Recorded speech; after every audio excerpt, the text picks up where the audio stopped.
अस्सलामु अलैकुम वरहमतुल्लाहि वबरकातुहू। एक बहुत ही दिलचस्प सवाल आया है, झटका क्यों हराम है और ज़बीहा क्यों हलाल है, जबकि दोनों का मामला एक जैसा है।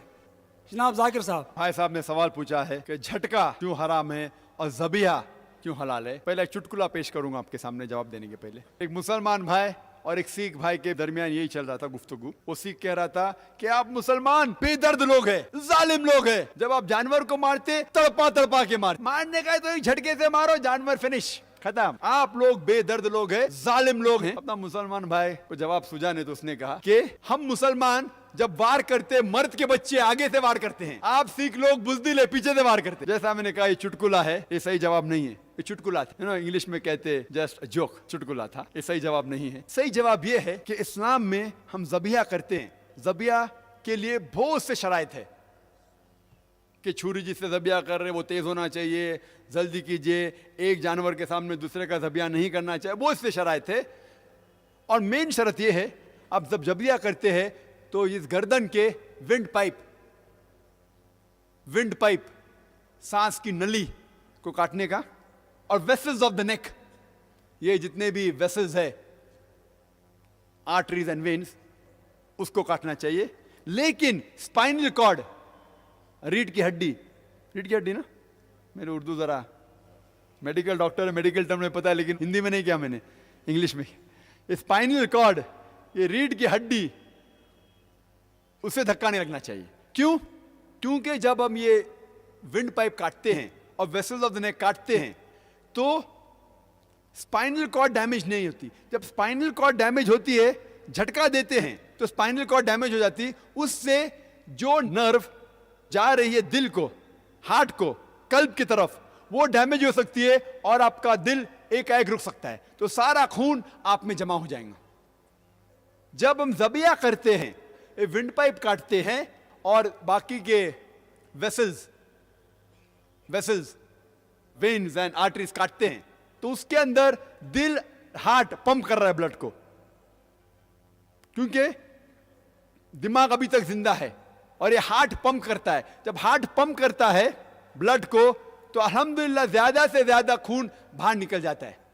तो हम ज़बिया करते खून बाहर निकालने के लिए, और आज की साइंस कहती है कि खून में बहुत से जरासीम होते हैं। खून is a very good media for germs and bacteria. ये खून एक ऐसा माहौल पैदा करता है जिसमें अपने आप जरासीम और जर्म्स और बैक्टीरिया पैदा होते। तो हम ये खून को जब बाहर निकालते हैं जानवर के जिस्म में से, क्योंकि हम मेडिकली हाइजीनिक लोग हैं, अच्छे लोग हैं, साफ लोग हैं, तो कि जितने जरासीम भी बाहर निकल जाते हैं तो हमें बीमारी कम होंगी। उसके अलावा आज साइंस ये भी कहती है कि ज़बिया किया हुआ गोश्त झटके के गोश्त से ज्यादा फ्रेश होता है, remains fresh for longer time, ज्यादा वक्त के लिए ताजा रहता है। और जो लोग ये कहते हैं कि जब हम ज़बिया करते हैं तो ये जानवर तड़प तड़प के दर्द से मरता है, आज की साइंस कहती है कि जब हम ये वेसल्स ऑफ द नेक काटते हैं तो जो खून वो नर्व पे जा रहा है, उस दिमाग की तरफ जा रहा है, जिससे दर्द का एहसास होता है, वो रुक जाता है। तो उस जानवर को दर्द का एहसास होता ही नहीं, जानवर तड़पता है। क्यों? क्योंकि मसल्स कॉन्ट्रैक्ट हो रहे, मसल्स आगे पीछे होने की वजह से वो जानवर तड़पता है, लेकिन दर्द की वजह से नहीं, क्योंकि खून जिस्म से बाहर निकल रहा है इसलिए तड़पता है, उसे दर्द नहीं होता। लेकिन झटके में जब झटका देते आप, या स्टनिंग कहते हैं, स्टनिंग, उससे अक्सर जानवर 4-5 घंटे बाद मरता है और दर्द के जरिए मरता है। इसीलिए हम मुसलमान, हम जानवर की भी कदर करते हैं, क्योंकि अल्लाह ताला फरमाते हैं कुछ जानवर हम खा सकते हैं इसीलिए खाते हैं, लेकिन अल्लाह के नाम से उन्हें काटते हैं, और जब हम उनके ज़बा करते हैं उन्हें दर्द नहीं देते हैं। इसीलिए हमारे लिए ज़बिया हलाल है और झटका हराम है। डॉक्टर साहब, you have mentioned a number of questions raised by our Christian brothers in their missionary work among Muslims. These can raise doubts in some Muslims' minds. You have not responded to these questions raised by the Christians. भाई का सवाल है कि मैंने मेरी तकरीर में चंद सवालात किए जो क्रिश्चियन मिशनरी मुसलमानों से करते हैं, और बहुत से मुसलमान जानना चाहते इसका जवाब क्या है। हमारे दिमाग में भी शुबह पैदा हो गई है, आपने जवाब क्यों नहीं दिया। और अक्सर जब मैं तकरीर करता हूँ, मैं तकरीर में जवाब नहीं देता हूँ, क्योंकि मैं जानना चाहता हूँ कि इस इलाके के मुसलमानों को दावा करने में इंटरेस्ट है क्या नहीं। बहुत से मुसलमान, हाँ अल्लाह अकबर क्या जवाब है, लेकिन कौन पूछता है ना जवाब क्या है। यहां लोगों में से कितने लोग जवाब जानते हैं, पांचों जवाब जानते हैं, हाथ ऊपर कीजिए। कम से कम लाख लोग हैं, उससे ज्यादा। कोई भी पांचों जवाब जानता है? यहां एक दो हाथ दिखे मुझे, तीन है। तीन भाई कहते हैं कि जवाब जानते हैं लाखों में से। पांचों, हाँ पांचों। जवाब जानना मतलब सही जवाब इंपॉर्टेंट है। जवाब देने के लिए बुलाते डांडी गुल। जब छोटी गैदरिंग होती थी मैं पूछता था जवाब क्या है, अभी काफी बड़ा मजमा है नहीं तो पूछता था जवाब क्या है। जवाब देना अलग बात है, मुतमईन जवाब देना दूसरी बात है। जवाब तो कोई भी दे सकता है, जवाब देना आसान नहीं, मुतमईन जवाब देना सबसे मजे की बात है। और ये सब जवाब कुरान मजीद में मौजूद है, मेरे वीडियो कैसेट में मौजूद है। मैं मुख्तसर सा जवाब दूंगा। उनका पहला सवाल था कि कुरान मजीद में लिखा हुआ है कि बाइबल अल्लाह का कलाम है, तो आप बाइबल के ऊपर अमल क्यों नहीं करते। ये कहना कि कुरान मजीद में लिखा है कि बाइबल अल्लाह का कलाम है बिल्कुल गलत है। कहीं भी कुरान में नहीं लिखा है कि बाइबल अल्लाह का कलाम है। कुरान में ये लिखा हुआ है कि इंजील अल्लाह का कलाम है, बाइबल नहीं। और ये प्रेजेंट बाइबल जो क्रिश्चियन लोग के पास है वो इंजील नहीं है। इंजील में हम मानते हैं वो वही थी जो अल्लाह सुब्हाना व तआला ने ईसा अलैहि सलाम पे नाजिल की। हम उस पे ईमान लेके आते, मानते क्या वो अल्लाह का कलाम है। लेकिन ये बाइबल जो उनके पास आज है वो अल्लाह का कलाम नहीं, वो मिक्सचर है, मिलावट है। कुछ अल्फाज होंगे अल्लाह सुब्हाना व तआला के, कुछ अल्फाज ईसा अलैहि सलाम के भी होंगे, कुछ तारीख के अल्फाज भी होंगे। अफसोस की बात है कुछ गंदे अल्फाज भी है, पोर्नोग्राफी कहते हैं अंग्रेजी में, पोर्नोग्राफी। और कितनी गलतियां हैं, बेशुमार, सैकड़ों गलतियां हैं। तो ये गलतियां हम नहीं कह सकते कि अल्लाह ताला की किताब में हो सकती। इसीलिए ये कहना कि बाइबल अल्लाह का कलाम बिल्कुल गलत है। हम इंजील में मानते हैं, आज उनके बाइबल में है इंजील मैथ्यू, इंजील लूका, इंजील यूहन्ना, इंजील मरकस। हम मानते हैं इंजील ईसा में। इंजील ईसा पेश करो और हम देखेंगे वो सही है क्या नहीं। इंजील ईसा उनके पास नहीं है। Gospel according to Matthew, gospel according to Mark, gospel according to Luke, gospel according to John. What we want is gospel of Jesus, peace be upon him. दूसरा सवाल, मोहम्मद सल्लल्लाहु अलैहि वसल्लम का नाम कुरान मजीद में 5 बार आता है, ईसा अलैहि सलाम का जिक्र नाम से 25 बार, तो कौन बड़ा। इसका जवाब यह है कि जब भी किसी के बारे में गुफ्तगू होती है, वो शख्स अगर मौजूद है तो मुझे उसे नाम लेने की ज़रूरत नहीं है।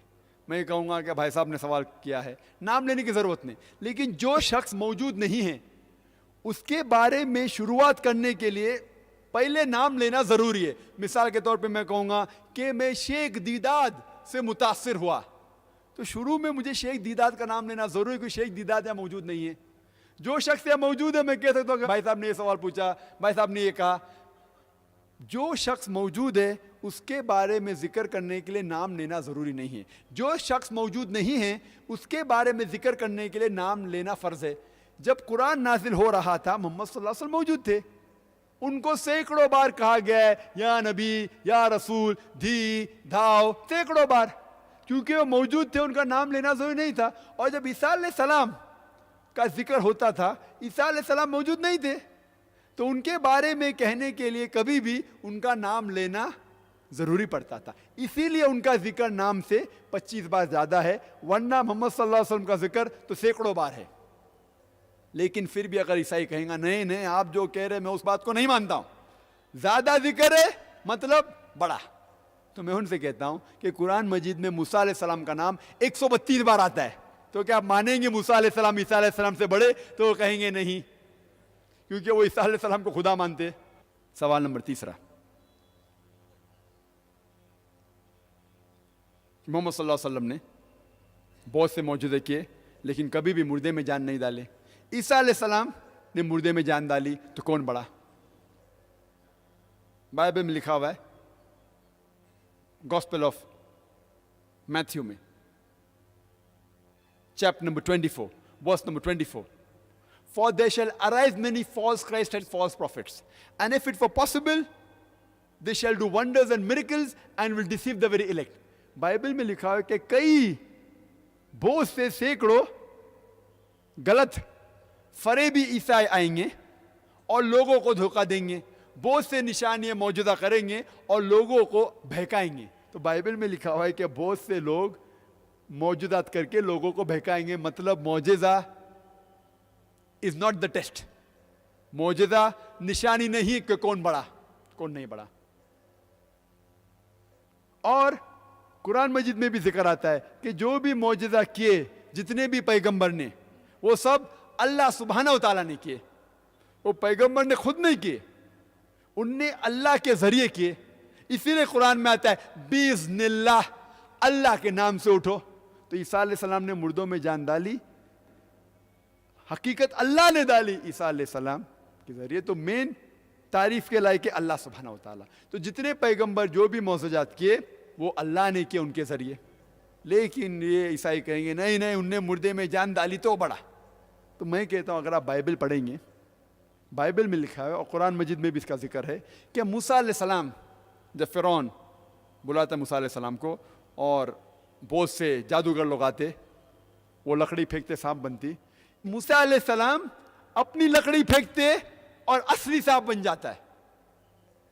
तो मूसा अलैहिस्सलाम ने सिर्फ मुर्दे में जान नहीं डाली, उनने वेजिटेबल किंगडम लकड़ी को जानवर भी बनाया। सिर्फ जान नहीं डाली, ही change from a vegetable kingdom to animal kingdom. वो ज्यादा बड़ा मौजूद है। सिर्फ मुर्दे में जान नहीं डाली, मुर्दे में जान डालने के अलावा लकड़ी मतलब झाड़ को जानवर बनाया, सांप बनाया, वो और बड़ा मौजूद है। तो क्या आप मानेंगे मूसा अलैहिस्सलाम ईसा अलैहिस्सलाम से बड़े? तो वो कहेंगे नहीं। और ये कुरान में भी इसका जिक्र है कि मूसा अलैहिस्सलाम ने लाठी फेंकी और वो असदा बन गया। चौथा सवाल, क्या ईसा अलैहिस्सलाम जिंदा है? मोहम्मद सल्लल्लाहु अलैहि वसल्लम मर गए तो कौन बड़ा? कुरान में जिक्र है सूरह निसा सूरह नंबर 4 आयत नंबर 158 में कि अल्लाह सुब्हानहू व तआला ने ईसा अलैहिस्सलाम को जिंदा उठाया। अल्लाह सुब्हानहू व तआला ने ईसा अलैहिस्सलाम को जिंदा उठाया क्योंकि वो एक वाहिद पैगंबर थे, वाहिद नबी थे अल्लाह सुब्हानहू व तआला के, जिनके लोगों ने अक्सर लोगों ने समझा कि उनने खुदा बनने का दावा किया। कोई भी पैगंबर के लोगों ने ये नहीं समझा कि वो पैगंबर अपने आप को खुदा कह रहा है। ईसा अलैहिस्सलाम एक वाहिद अल्लाह के नबी थे जिनके लोगों ने समझा कि उनने वहदानियत की दावत की, उनने कहा कि मैं खुदा था। तो इसीलिए अल्लाह सुब्हानहू व तआला ने उन्हें जिंदा उठाया ताकि वो वापस आएंगे। क़यामत के पहले अल्लाह ताला कहते हैं कुरान मजीद में कि क़यामत के पहले ईसा अलैहिस्सलाम फिर से आएंगे। वो आके हमें कुछ नई चीज़ नहीं सिखाएंगे। अल्लाह ताला फरमाते सूरह माइदा में सूरह नंबर 5 आयत नंबर 3 में क्या ये दीन कंप्लीट है, मुकम्मल हो चुका है। इसके बाद कुछ चीज़ नई नहीं आएंगी, कुछ चीज़ निकाली नहीं जाएंगी। दीन अपना मुकम्मल हो चुका है। ईसा अलैहिस्सलाम हमें कुछ नई चीज़ नहीं सिखाएंगे, वो आएंगे क्रिश्चियन लोग के लिए, ईसाई लोग को कहने के लिए कि मैंने कभी भी नहीं कहा कि मैं तुम्हारा खुदा हूँ। और कुरान में इसका जिक्र है सूरह माइदा में सूरह नंबर 5 आयत नंबर 116 में ईसा अलैहिस्सलाम कहेंगे कि अल्लाह सुब्हानहू व तआला आप मेरे लिए शहादत दो कि मैंने कभी भी नहीं उनसे कहा कि मेरी इबादत करो। मैंने कहा उब्दुल्लाह, अल्लाह की इबादत करो, रब्बी व रब्बुकुम, जो मेरा रब है और तुम्हारा रब है। तो ईसा अलैहिस्सलाम को अल्लाह ताला ने जिंदा उठाया। तो कि जब वो वापस से आएंगे ईसाई लोग को कहेंगे कि मैंने कभी भी नहीं खुदा कहा। और ये जिक्र सिर्फ कुरान में नहीं है, बाइबल में भी है। अगर आप पढ़ेंगे गॉस्पेल ऑफ मैथ्यू में, उसमें कहते on that day when we will say, oh Lord, have we not done wonders and miracles in our name? Jesus Christ, peace be upon him, reply, ye men of iniquity, I don't even know you. उस दिन जब वो वापस आएंगे लोग कहेंगे ए खुदा हमने आपके नाम पे बहुत से मौजूदा किए। तो ईसा अलैहिस्सलाम कहेंगे आप गुनहगार कौम, आप यहां से निकल जाओ, मैं आपको जानता भी नहीं हूं। मतलब ईसा अलैहिस्सलाम कहेंगे जब वापस आएंगे ईसाई लोग से कहेंगे कि मैंने कभी भी नहीं कहा कि मैं खुदा हूँ, मैंने कभी भी नहीं कहा कि आप मेरी इबादत करो। तो इसीलिए अल्लाह सुब्हाना व तआला ने उन्हें जिंदा ऊपर उठा लिया। आखिरी सवाल कि मोहम्मद सल्लल्लाहु अलैहि वसल्लम के वालिद और वालदा थे, ईसा अलैहिस्सलाम के वालदा थे लेकिन वालिद नहीं, तो कौन बड़ा? वालिद नहीं थे तो वालिद कौन था? अल्लाह सुब्हाना। तो ईसा अलैहिस्सलाम अल्लाह है। इसका जवाब दिया गया कुरान मजीद में। अल्लाह ताला फरमाते सूरह अल इमरान में सूरह नंबर 3 आयत नंबर 59 में, इन्न मसला ईसा इंदल्लाहि कमसला आदम खलक़ मिन तुराब सुम्मा क़ाला लहु कुन फयकुन। ईसा अलैहिस्सलाम की मिसाल अल्लाह सुब्हानहू तआला के नज़दीक आदम अलैहिस्सलाम जैसी है। आदम अलैहिस्सलाम को अल्लाह सुब्हानहू तआला ने तुराब से बनाया, मिट्टी से बनाया और कहा कुन फयकुन। अगर आप कहते हैं कि ईसा अलैहिस्सलाम खुदा हैं क्योंकि उनके वालिद नहीं हैं, तो आदम अलैहिस्सलाम के वालिद भी नहीं थे, वालिदा भी नहीं थी, क्या वो उससे बड़े खुदा है? तो ईसाई लोग करेंगे नहीं। और ये जिक्र सिर्फ कुरान में नहीं है, बाइबल में भी है कि आदम अलैहिस्सलाम ना वालिद थे उनके ना वालिदा थे।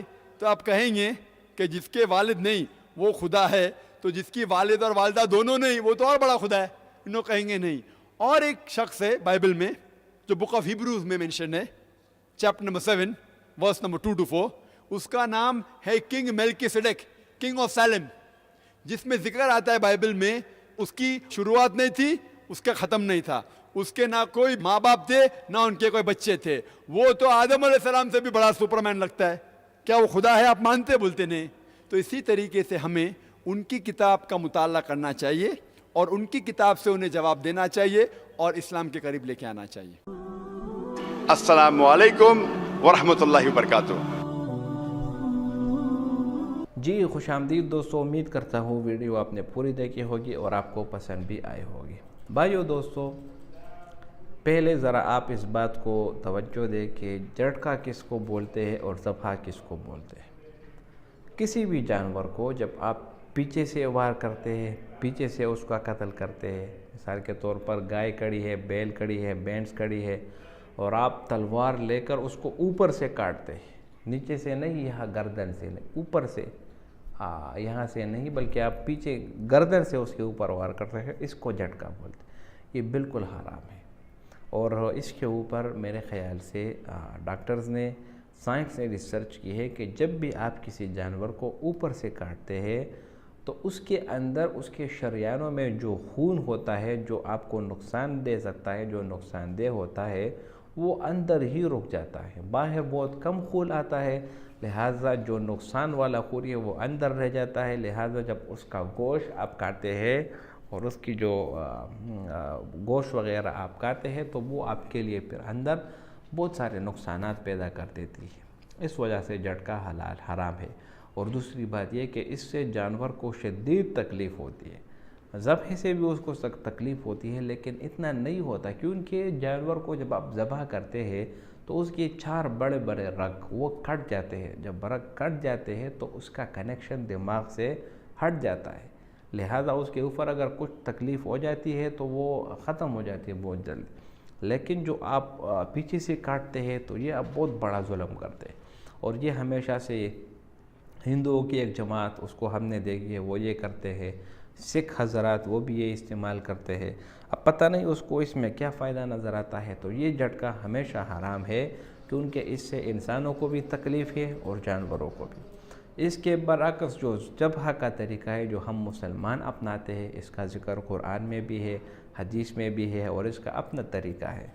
और इसमें फ़ायदा मुसलमानों का, इंसानों का भी है और जानवरों का भी है। मिसाल के तौर पर अगर आप हलाल तरीके से गर्दन से हलाल जानवर को जब आप ज़बह करेंगे तो उसके अंदर जो 4 रग होते हैं वो कट जाते हैं। जब वो कट जाते हैं तो उसके अंदर जितना भी गंदा खून होता है जो आपको नुकसान दे सकता है वो सब कुछ बाहर आ जाता है।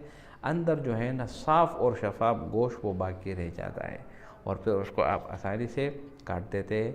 और जब आप ज़बह करते हैं सही तरीके से, सुन्नत के तरीके से, तो उससे जो सांस निकलती है जो जानवर से वो आसानी से निकल जाती है। उससे जानवर को तकलीफ़ और मुशक्क़त होती है लेकिन ज़्यादा नहीं होती जिस तरह झटके में होता है। तो तो इसलिए हम मुसलमानों की कामयाबी इसी में है कि हम सिर्फ़ और सिर्फ वो तरीक़ा अपनाएं जो हमें पैगम्बर सल्लल्लाहु अलैहि वसल्लम ने बताया और रसूलुल्लाह और कुरान ने हमने बताया।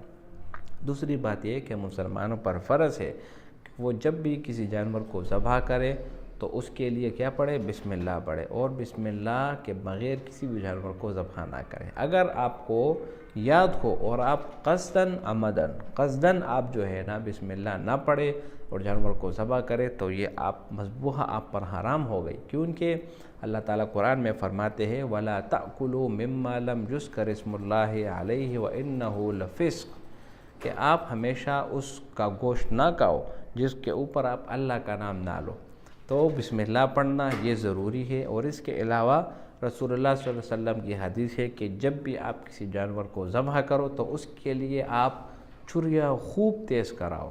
तो छुरी जितनी तेज़ होगी उतनी जल्दी आपकी ज़बह होगी और जो जानवर है उसको तकलीफ़ नहीं पहुँचेगा। तो हम मुसलमान जो कुर्बानी करते हैं इससे जानवर को तकलीफ़ नहीं पहुँचती, इसलिए हम छुरियों को ज़्यादा करते हैं। सबसे बड़ी तकलीफ़ और सबसे बड़ी मुसीबत तो ये हिंदू लोग देते हैं, जब ये बलि का नाम देते हैं, बलि चढ़ाते हैं तो जानवर को 3-4 हिस्सों में, ज़िंदा जानवर को 3-4 हिस्सों में काटना और कुछ अजीब व गरीब तरीके से उसके ऊपर वार करना और मुख्तलिफ़ किस्म के तकालीफ जो ये लोग देते हैं ये देखने के काबिल है।